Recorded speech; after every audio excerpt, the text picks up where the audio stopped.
So to kick things off this final session, I'd like to introduce Murray Hill. He's the Chief Executive of Elevate Uranium, and he's talking about his projects in Australia and Namibia. Please welcome Murray. Thank you, Chris. Good to be here, but not necessarily, as you say, the second last session on feels like a Friday afternoon, but maybe it's not. Elevate Uranium, as the name suggests, we're in the uranium business and we're pretty proud of that fact. And what an exciting time to be in uranium. We're talking about the world going to decarbonisation, electrification route. Decarbonisation is generating electricity with no carbon emissions. Electrification is electric vehicles. They need power to come from somewhere. Where does it come from? So we need a reliable, clean, carbon-free baseload energy to feed both of these, electrification and decarbonisation, and nuclear power is it. Right? And then when you look at the math around the supply-demand, we currently don't supply enough uranium to meet the demand of the nuclear fleet we've got around the world, the 437 nuclear reactors. So now we've got reactors being built and reactors being planned, and we're not increasing our supply. So the only way to increase supply is for the underlying commodity price to rise. And the uranium price is currently moving. We're up to $65 a pound or so. But with inflation, all those companies that were going to come on production at $65 a pound, inflation's hit us and it's probably now 75 or more. So we need the uranium price to continue to go north. We're expecting it to go a lot further north than it currently is. And those two things we talked about, nuclear, uranium supply demand, are two things we can't control, but they influence our stock price and our outcome. What we can control is what we do as a company. We are proud to be in the uranium industry. We've been in it for 16 years. We're not distracted by any other commodity. We've got assets and resources in Namibia. We've got 4 discoveries in the last 4 years and exploration programs in Namibia. We've also got resources in Australia, and we've got this thing called Upgrade. It's a process we developed in-house, and it lowers the cost base for processing these shallow style of ores. We've got a small team. And as I said before, what better time to be in the uranium industry? It's getting very exciting around the world, the way we're talking about the use of nuclear in the future, and hence the supply we need of uranium. So let's talk about Namibia first. We are geographically diverse, as Chris said. We're in Namibia and Australia. Namibia is where we've got a lot of effort being put into exploration at the moment. It's a fantastic jurisdiction to be in. It's an African country. People tend to put Africa in a basket, but Namibia is a really good spot to be. Family have been there on holidays, absolutely loved it. People are good quality people. We've got 4 geos working for us over there, excellent people. So it's the only country in the world with a dedicated uranium association. That uranium association is a conduit between government, stakeholders, shareholders and companies like us, exploration, developers and producers. They do a fantastic job of promoting the industry. Now, Rossing uranium mines, sitting in the middle of this map, have been in operation continuously since 1976. That's 47 years of continuous operation. I think that's the longest running continuous uranium mine in the world. So subsequently, there's 2 generations of culture that are used to uranium mining and processing in Namibia. So it's not a fight for us to get anything in production. And recently we've had Husab come into production about half a dozen years ago. So we're not fighting greenies or anything. We are very much understanding of nuclear and uranium processing. So down the bottom of this map, we've got the Namib area. That's where we've got a contiguous land position we built up. The reason we picked this area is because we're chasing paleochannels, which are old river systems, where the uranium's leached out of the granites over millions of years of weathering and flow down these river systems and precipitated when the geological conditions are right. Been covered up subsequently, and we're having to find them. So we've gone upstream of known deposits. So there's plus 270 million pound in this area. So we've targeted areas where we think are prospective. The first tenement we got granted back in 2019, after applying for it in 2018, was the Copies one in the middle of this map. But in the interest of time, I'm not going to talk about all our projects in Namibia. We do have the largest land position for nuclear fuels in the country. So let's just focus on Copies. In the first 3 years of tenure, our first period of tenure, we estimated a resource of 20 million pound. So subsequent to that, we've done some extra drilling, and we've established that the strike length of this deposit is now 20 kilometres long, and we're drilling that out. So as you can imagine, we're drilling 20 kilometres takes a very long time. We're drilling 100 metre by 100 metre grid. So it's 20 kilometres from one end to the other. That's 200 holes just to get from one end to the other, let alone going east-west. So what we're focused on is getting, expanding this resource, and to do so, we've got 3 drill rigs working there. Each drill rig drills 5 holes per day. Each hole is 25 metres deep, vertical RC holes. Each hole costs us about $1,000 Australian to drill. So with 3 rigs drilling Monday morning to Friday afternoon and going back into Swakopmund for the weekend, they're drilling 75 holes per week. I don't think you'll ever have anybody standing in front of you at any stage and telling you each drill rig can drill 5 holes per day. I hear of many other uranium producers drilling 1 hole every couple of weeks. So we really are getting over some ground, but we do have a lot of ground to get over. So we're looking at expanding this resource over the coming months with an announcement, and probably in Q1 next year, where we can talk about how many more pounds we've got there. So the central Orongo area is an area where up until 2018 we had one project, the Marinika project, on this map. It's got a 61 million pound resource on it.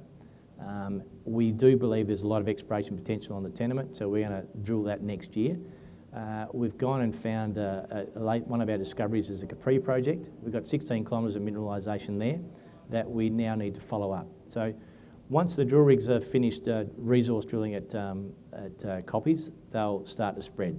One rig will stay at Copies because there's always going to be more holes to drill because we're finding breakouts of mineralisation on that. One will probably move down the Narmim area and possibly another one up here. So we've got a lot of land to cover, but as I said before, we can drill a lot of holes in a short period of time. So we're focused on exploration in Namibia. Its blue sky potential is enormous. We're having success there, so we'll continue to drill and explore in Namibia. Moving across to Australia, we've got Australian assets we picked up in December 2019. If you all remember what happened about 4 months later, we couldn't travel, and hence we couldn't do anything with these assets. So we've got the Angela, we've got 400% owned project. The Angela project is 31 million pound at 1300 ppm, just south of Alice Springs. Good sized project. Thatcher's Soak in WA, Ubagooma up in WA, up the top. And I just spoke to someone just a while ago who discovered Minerva and he told me the naming, but I'm not actually going to repeat what he said to me and why he named it Minerva. But it's an interesting story, but not to be recorded, I don't think. So it's they're the 4 projects we've got. We've got a bit of work to do on those. What we've done once we could move within the Northern Territory from WA, we did some geochem, geotechnical work on these. And we've determined a drill program. So hopefully next year we can hit that drill program and see where we can expand Angela and also understand the mineralisation at Minerva. Minerva's got 10 drill holes that exceeded 10,000 ppm intervals. So it's got a lot of promise and we do need to do a bit of work to understand that. We've also got a few other joint venture interests with a joint venture partner around or near the Minerva project. A question that gets asked to me a lot is their upgrade process. It's a process we developed on the Marinika project when we only had the Marinika project before we started to build our company up through land acquisition. It's a process we developed in-house with the consultants of CSIRO in Perth.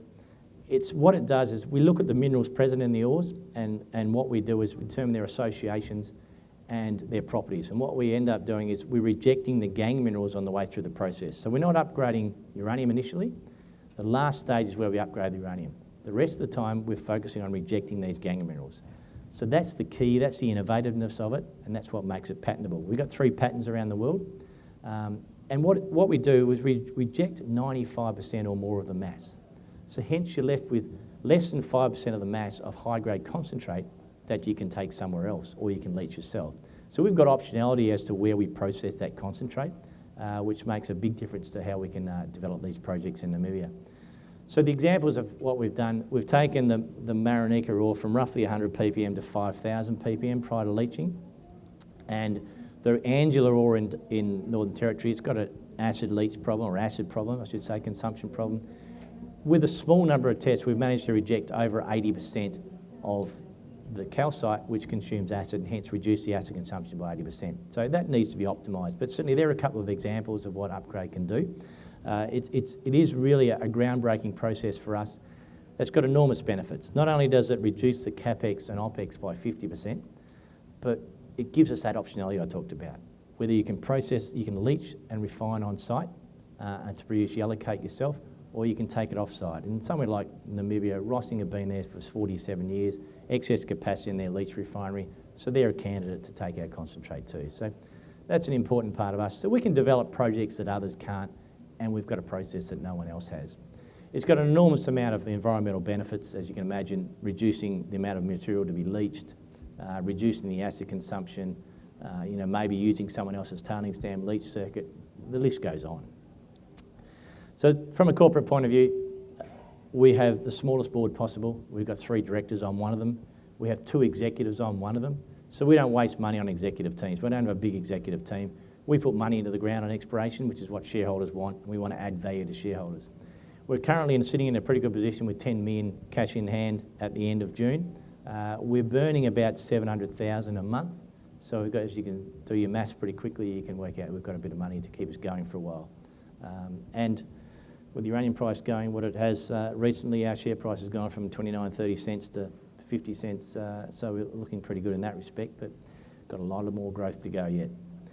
So in summary, uranium focused. Only company on the ASX with uranium in our name. So very proud of that fact. Not distracted by any other commodity. Been in the business for 16 years. We've got resources in Namibia. We've got 4 discoveries in Namibia in the last 4 years. We've got resources in Australia. We've got upgrade, which is a groundbreaking technology for us. We've got a good small team. And what better time to be in the uranium industry? I don't think you could pick a much better time to be in it than now.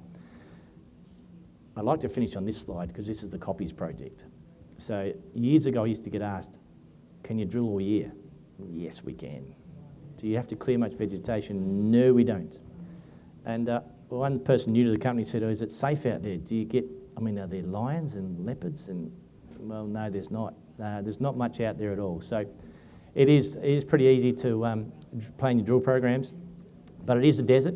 Desert holds its history. We do rehabilitate every hole that we drill, and we're very mindful of only using tracks and not going off our tracks. So we respect the desert. We respect the national park that we're in. And I think we're in a very good position as a company to grow, and I'm very excited about being at the helm of a company such as this as the uranium price continues to move north and we continue to add resources to our portfolio. So thanks for the people that did listen, and appreciate your time.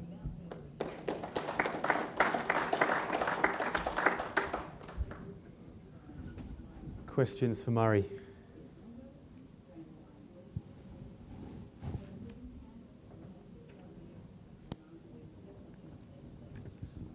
Murray, do you have a view on a possible cancellation of the no uranium policy in terms of nuclear generation in Australia? I think it's an absolute no-brainer that it has to change. We've just signed the AUKUS agreement, which is nuclear submarines. If we can't service the submarines here, what's the point of having them? Small modular reactors are going to play a huge part in the future. When you look at renewables, they take up a lot of land, and you've got to build a new grid to them.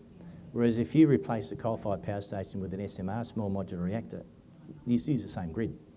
I've talked to a few other CEOs of, imagine if you had a copper project in the middle of Australia, and you're doing your electrowinning with diesel generators, costing you 30 plus cents a kilowatt hour.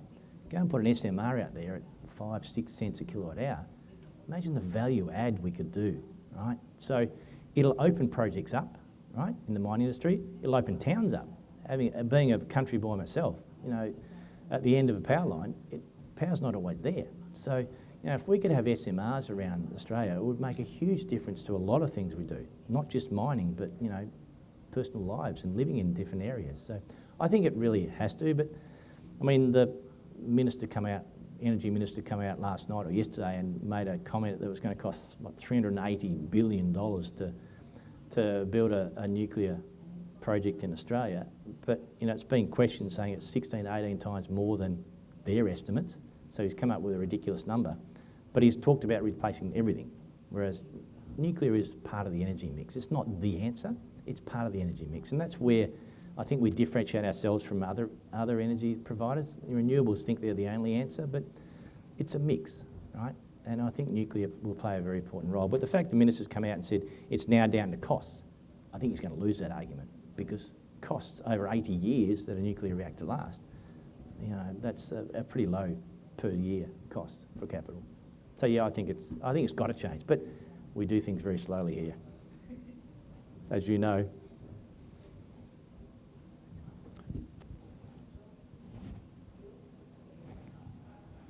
Murray, I think over the years when the spot price was around $30 a pound, you were saying it's not high enough.